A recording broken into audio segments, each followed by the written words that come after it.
بسم اللہ الرحمن الرحیم الحمدللہ وکفا وسلام علی عبادہ الذین اصطفى اما بعد اعوذ باللہ من الشیطان الرجیم بسم اللہ الرحمن الرحیم انا نحن نزلنا الذکر وانا له لحافظون سبحان ربک رب العزۃ عما یصفون سلام علی المرسلین والحمدللہ رب العالمین۔ آج کی ٹاپک میں ہم تاریخ جمع قرآن کے موضوع پر بات کریں گے کہ قرآن پاک کی جو تاریخ ہے، اس کی جمع کرنے کا جو تاریخ ہے کہ کس طرح قرآن پاک کو جمع کیا گیا اور اس طرح عہد نبوی میں اور صحابہ کے دور میں کس طرح قرآن پاک کو لکھا گیا اور اسے محفوظ کیا گیا۔ تو سب سے پہلے اگر ہم بات کریں عہد نبوی صلی اللہ علیہ وسلم میں حفاظت قرآن کے بارے میں کہ جناب نبی کریم صلی اللہ علیہ وسلم کے زمانے میں قرآن کی حفاظت کس طرح کی گئی، نزول قرآن کی تاریخ اور اس کے متعلقہ مباحث سے فارغ ہونے کے بعد ہم نے جب یہ تمام چیزیں پڑھی تو اب ہم تاریخ حفاظت قرآن پر کچھ باتیں بیان کریں گے۔ اس سے پتہ چلے گا کہ عہد نبوی صلی اللہ علیہ وسلم اور عہد صحابہ میں قرآن کریم کی حفاظت کس طرح کی گئی اور اسے کس طرح لکھا گیا، اور یہ بھی پڑھیں گے کہ یہ کوششیں کتنے مراحل سے گزری ہیں۔ تو جس طرح کہ میں نے پہلے آپ لوگوں کو بتایا ہے کہ قرآن کریم چونکہ ایک ہی دفعہ پورا کا پورا نازل نہیں ہوا، بلکہ اس کی آیات ضرورت اور حالات کی مناسبت سے نازل ہوتی رہی، اس لیے عہد رسالت صلی اللہ علیہ وسلم نے یہ ممکن نہیں تھا کہ شروع ہی سے اسی کتابی شکل میں لے کر محفوظ کر لیا جائے۔ اس کے علاوہ اللہ تعالیٰ نے قرآن کریم کو دوسری آسمانی کتابوں کے مقابلہ میں یہ امتیاز بخشا کہ خود اللہ نے قرآن کریم کی حفاظت کی ذمہ داری لی۔ اللہ نے ارشاد فرمایا انا نحن نزلنا الذکر وانا له لحافظون، یقیناً ہم ہی نے ذکر یعنی قرآن کو نازل کیا اور ہم ہی اس کی حفاظت کرنے والے ہیں۔ اور قلم اور کاغذ سے زیادہ حفاظ کے سینوں میں اللہ نے اسے محفوظ کرایا، اسی لیے ابتدائی اسلام میں قرآن کریم کی حفاظت کے لیے سب سے زیادہ زور وہ حافظہ پر دیا گیا کہ آپ اس کو یاد کیا کریں۔ شروع میں جب وحی نازل ہوتی تو آپ صلی اللہ علیہ وسلم اس کے الفاظ کو اسی وقت دہرانے لگتے تھے تاکہ وہ اچھی طرح یاد ہو جائیں۔ تو اس پر اللہ تعالیٰ نے یہ آیت بھی نازل فرمایا لا تحرک به لسانک لتعجل به ان علینا جمعه وقرآنہ، کہ آپ قرآن کریم کو جلدی سے یاد کر لینے کے خیال سے اپنی زبان کو حرکت نہ دیجیے، کیونکہ اس قرآن کو جمع کرنا اور پڑھوانا تو ہم نے اپنی ذمہ لیا ہے۔ تو اللہ تعالیٰ نے آپ صلی اللہ علیہ وسلم کو ایسا قوت حافظہ عطا فرمایا کہ ادھر آپ صلی اللہ علیہ وسلم پر آیات قرآنی نازل ہوتی اور ادھر وہ آپ کو یاد ہو جاتی۔ اس طرح آپ صلی اللہ علیہ وسلم کا سینہ مبارک قرآن کریم کا سب سے محفوظ، سب سے زیادہ محفوظ گنجینہ تھا، جس میں کسی ادنا غلطی یا ترمیم و تغیر کا امکان نہیں تھا۔ پھر آپ صلی اللہ علیہ وسلم مزید احتیاط کے طور پر ہر سال رمضان المبارک کے مہینے میں حضرت جبرائیل علیہ السلام کو قرآن سنایا کرتے تھے، اور جس سال آپ صلی اللہ علیہ وسلم کا وصال ہوا اس سال آپ صلی اللہ علیہ وسلم نے 2 مرتبہ حضرت جبرائیل علیہ السلام کے ساتھ قرآن کا دور کیا۔ اس کے بعد آپ صلی اللہ علیہ وسلم صحابہ کرام رضوان اللہ تعالی علیہ مجمعین کو قرآن کریم کے معانی کے ساتھ ساتھ الفاظ بھی یاد کراتے تھے، اور خود صحابہ کرام کو قرآن کریم سیکھنے اور اسے یاد رکھنے کا اتنا شوق تھا کہ ہر شخص اس معاملے میں دوسرے سے آگے بڑھنے کی فکر میں رہتا تھا۔ چنانچہ حضرت عبادہ بن صامت رضی اللہ تعالیٰ عنہ فرماتے ہیں، ایک صحابی ہے، کہ جب کوئی شخص ہجرت کر کے مکہ مکرمہ سے مدینہ طیبہ آتا تو آپ صلی اللہ علیہ وسلم اسے ہم انصاریوں میں سے کسی کے حوالے فرما دیتے تاکہ وہ اسے قرآن سکھائے۔ اور مسجد نبی صلی اللہ علیہ وسلم میں قرآن سیکھنے اور سکھانے والوں کی آوازوں کا اتنا شور ہونے لگا کہ رسول اللہ صلی اللہ علیہ وسلم کو یہ تاکید فرمانی پڑی کہ اپنی آوازیں پست کرو تاکہ کوئی معالطہ پیش نہ آیا۔ اسی لیے تھوڑی ہی مدت میں صحابہ کرام رضوان اللہ تعالی علیہ مجمعین کی ایک ایسی جماعت تیار ہو گئی جسے قرآن کریم ازبر یاد تھا، مکمل ان کو قرآن عظیم الشان یاد تھا۔ اگر ہم اس پر ایک نظر ڈالیں کہ نبی کریم صلی اللہ علیہ وسلم کے زمانے میں حفاظ کون کون تھے اور کتنے تھے، تو روایت سے معلوم ہوتا ہے کہ حفاظ قرآن کی اس جماعت میں حضرت ابوبکر صدیق رضی اللہ تعالیٰ عنہ، حضرت عمر رضی اللہ تعالیٰ عنہ، حضرت عثمان غنی رضی اللہ تعالیٰ عنہ، حضرت طلحہ، حضرت سعد، حضرت عبداللہ بن مسعود، حضرت حذیفہ بن یمان، حضرت سالم مولا ابی حذیفہ، حضرت ابو ہریرہ، حضرت عبداللہ ابن عمر، حضرت عبداللہ ابن عباس، حضرت عمر ابن عاص، حضرت عبداللہ ابن عمر، حضرت معاویہ، حضرت عبداللہ بن زبیر، اور اسی طرح بہت سارے حضرات شامل تھے۔ پھر تو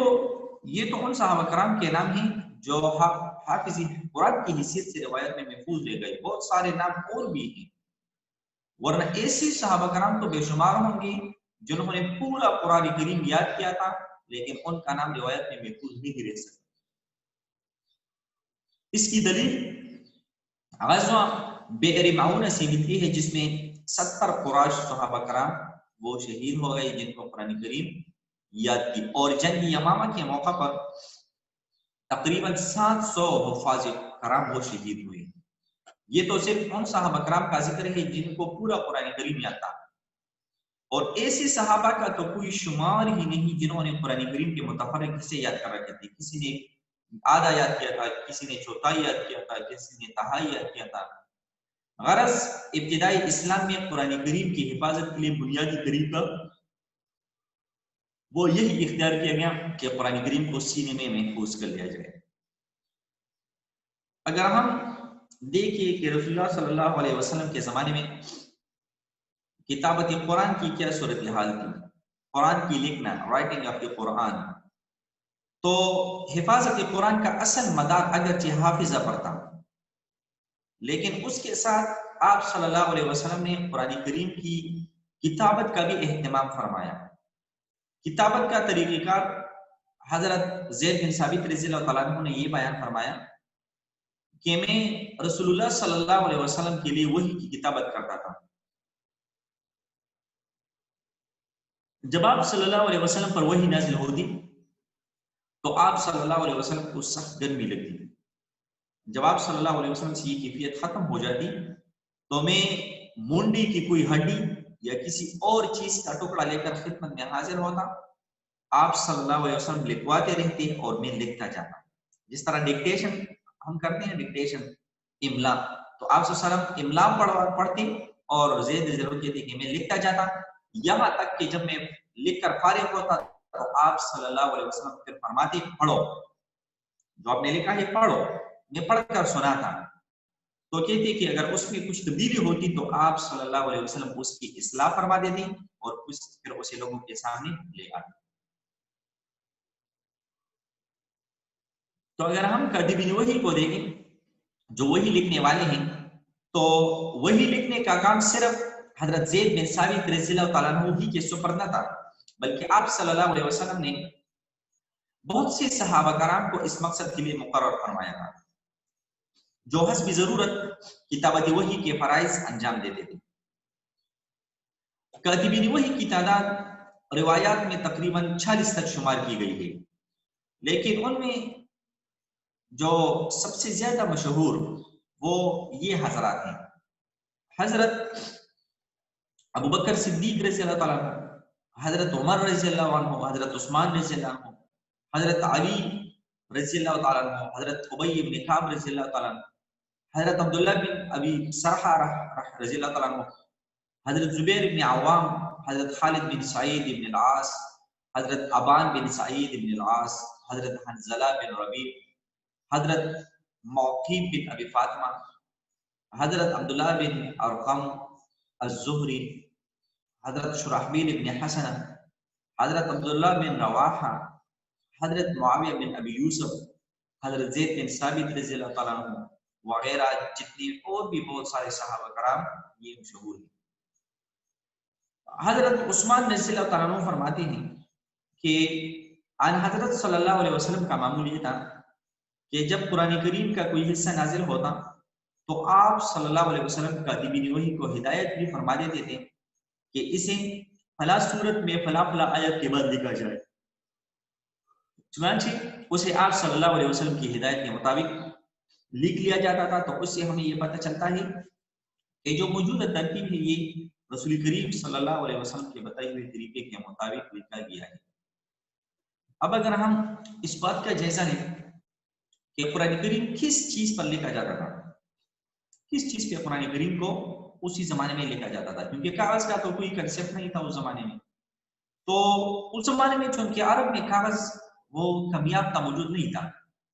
اس لیے یہ قرآن آیات زیادہ تر پتھروں، چھپڑوں، کھجور کی شاخوں، بانس کے ٹکڑوں، درخت کے پتوں اور جانوروں کی ہڈیوں پر لکھی جاتی تھی. البتہ کبھی کبھی کاغذ کے ٹکڑے بھی استعمال کیے گئے. اس طرح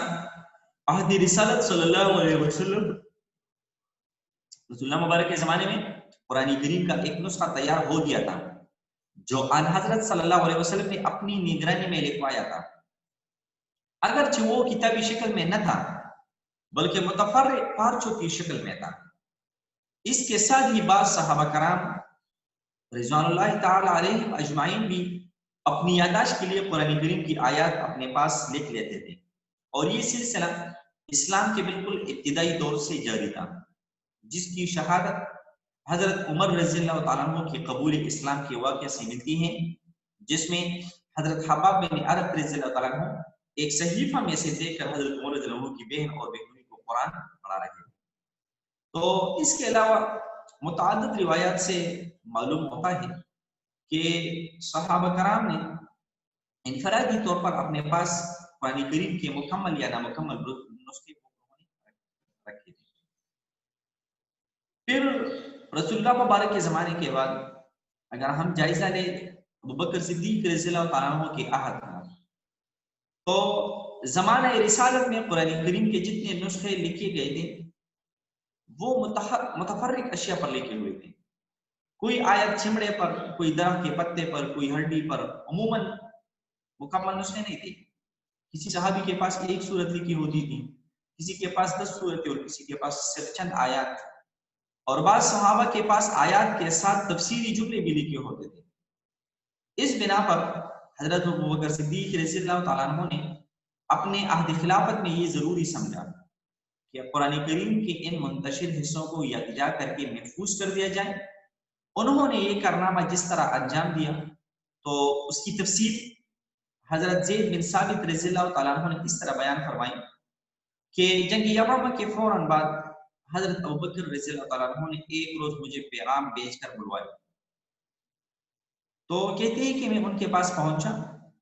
تو وہاں حضرت عمر رضی اللہ تعالیٰ عنہ بھی موجود تھے. حضرت ابوبکر صدیق رضی اللہ عنہ نے مجھ سے فرمایا کہ اے زید،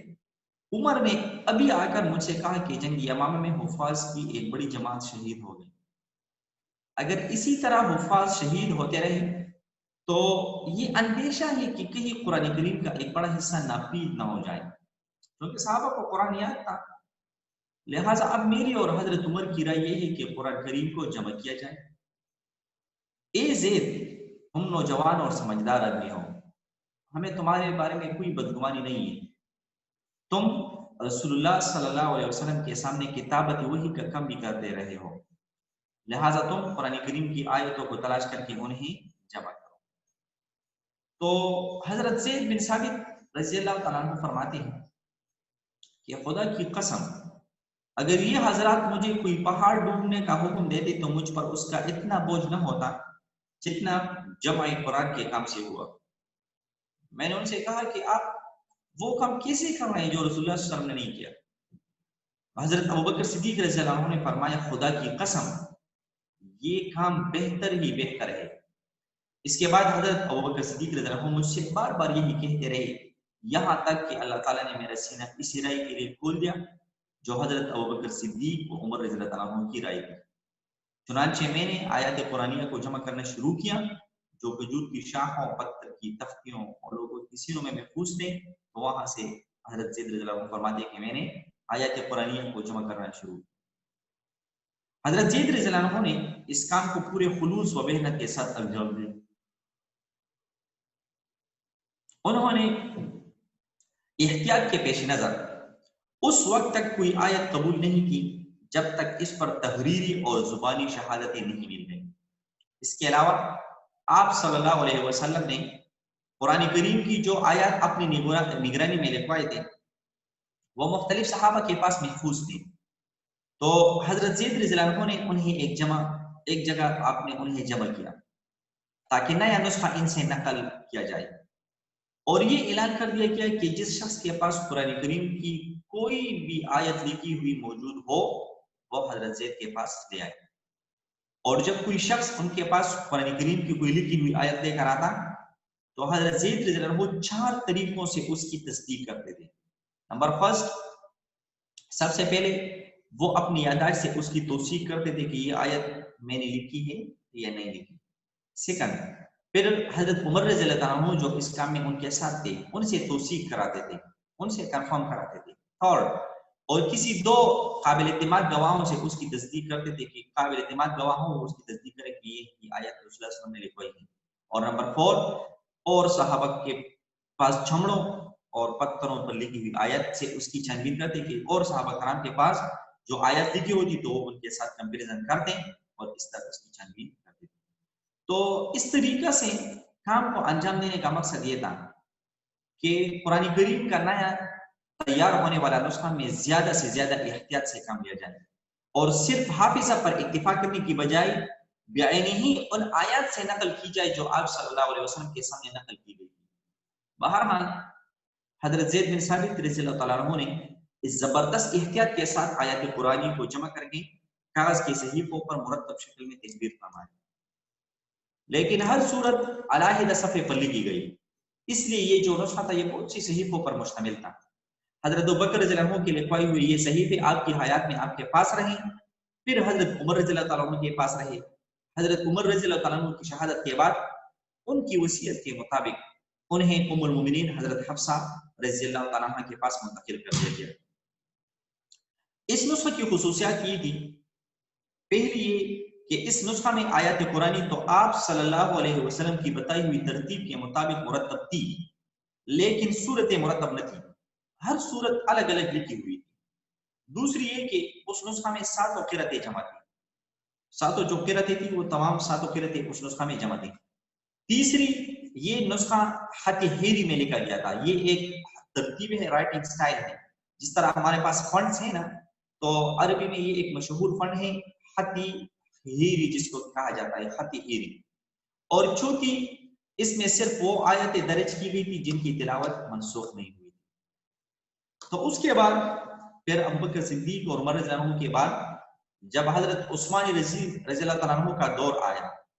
تو جب حضرت عثمان رضی اللہ تعالیٰ عنہ خلیفہ بنے تو اسلام عرب سے نکل کر روم اور ایران کے دور دراز علاقوں میں پھیل چکا تھا. ہر نئے علاقے کے لوگ جب مسلمان ہوتے تو قرآن کریم کو سیکھتے، چونکہ قرآن کریم 7 حرفوں یعنی قرأتوں پر نازل ہوا تھا اور ہر صحابی نے اپنے شاگردوں کو اسی قرأت کے مطابق قرآن پڑھایا جس کے مطابق خود انہوں نے حضور کریم صلی اللہ علیہ وسلم سے پڑھا تھا. اس طرح قرأتوں کا یہ اختلاف دور دراز ممالک تک پہنچ گیا اور لوگ قرأتوں میں جھگڑے کرنے لگے. کوئی کہتا یہ قرأت ٹھیک ہے، کوئی کہتا یہ قرأت ٹھیک ہے. تو ہر ایک اپنی قرأت کو صحیح اور دوسرے کی قرأت کو غلط قرار دینے لگا. ان جھگڑوں سے لوگ قرآن کریم کی متواتر قرأتوں کو غلط سمجھنے کی سنگین غلطی میں مبتلا ہو سکتے تھے. اور حضرت زید رضی اللہ تعالیٰ عنہ کے لکھے ہوئے نسخے جو مدینہ طیبہ میں موجود تھا، پورے عالم اسلام میں کوئی ایسا معیاری نسخہ موجود نہ تھا جو پوری امت کے لیے حجت بن سکے. اس لیے ان جھگڑوں کی تصفیہ کی قابل اعتماد صورت یہ تھی کہ ایسے نسخے پورے عالم اسلام میں پھیلا دیے جائے جن میں 7 حروف جمع ہوں اور انہیں دیکھ کر فیصلہ کیا جا سکے کہ کون سی قرأت صحیح اور کون سی غلط ہے. حضرت عثمان رضی اللہ تعالیٰ عنہ نے اپنے عہد خلافت میں یہی عظیم الشان کارنامہ انجام دیا. اس کی تفصیل پھر میں آپ کو بعد میں انشاءاللہ بتاؤں گا، لیکن حضرت عثمان رضی اللہ تعالیٰ عنہ نے تھوڑی بہت تفصیل میں آپ کو بتا رہا ہوں، یہ ضروری ہے تو